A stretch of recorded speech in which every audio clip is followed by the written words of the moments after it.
For biologist George Schaller, it's a walk back into his own history in a place largely unchanged by time. 50 years ago, Schaller was part of an expedition that surveyed what would become the Arctic National Wildlife Refuge. It looks just like 50 years ago. Sure, your photographs may show there's some more willows and some of the spruce have grown, but it's the same. Now, Schaller is part of a new National Geographic trek with a small group of researchers and graduate students.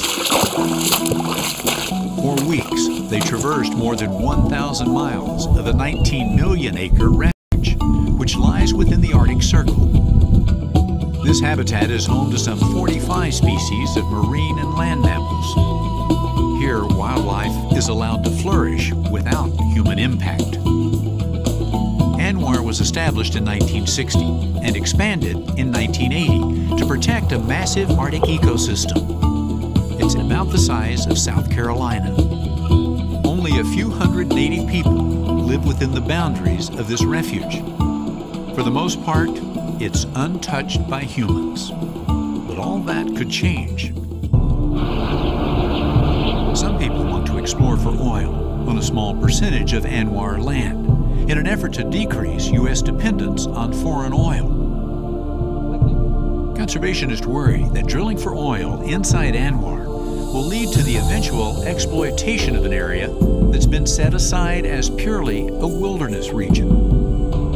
Well, this area has been developed. I wish they didn't have to expand it, and I most definitely think they have no business even considering expanding it into the Arctic National Wildlife Refuge.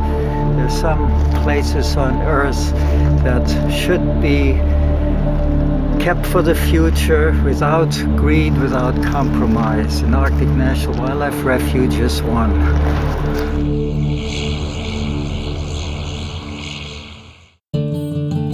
Schaller was a young graduate student when he participated in the 1956 survey that preceded the establishment of the refuge. Today, he is helping a new generation of students study this Arctic landscape. The group is particularly interested in determining if global warming has had an impact on the region. To document the possible impact of changing temperatures on the landscape, the National Geographic team decides to return to the exact same peaks that were photographed almost a century earlier by photographer Ernest Leffingwell. If you look in these photographs, is where all they were taken. You can see those two peaks. The plan was for graduate student Forrest McCarthy to photograph the same places and compare the images side by side. By examining the old photos, I have a pretty good idea that he actually must have taken the photos from somewhere right over there. So we're going to get up there, look at the old photos, and examine the surrounding topography to get an idea of exactly where they were taken, in hopes of being able to repeat those.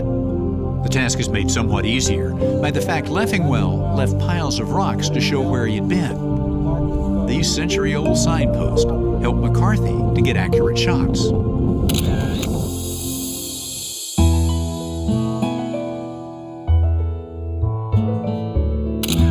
For the most part, Anwr looks much as it did a century ago. And as it did 50 years ago when Schaller helped survey the area. The face of Anwr may change the next 50 years, either because of human intervention or because of climate change. But for now, this pristine environment seems lost in time.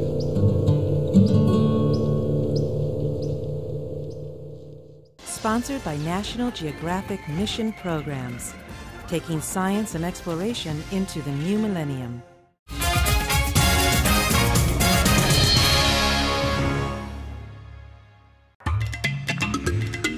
For the best subscription offers to any National Geographic magazine, log on to nationalgeographic.com/magazines.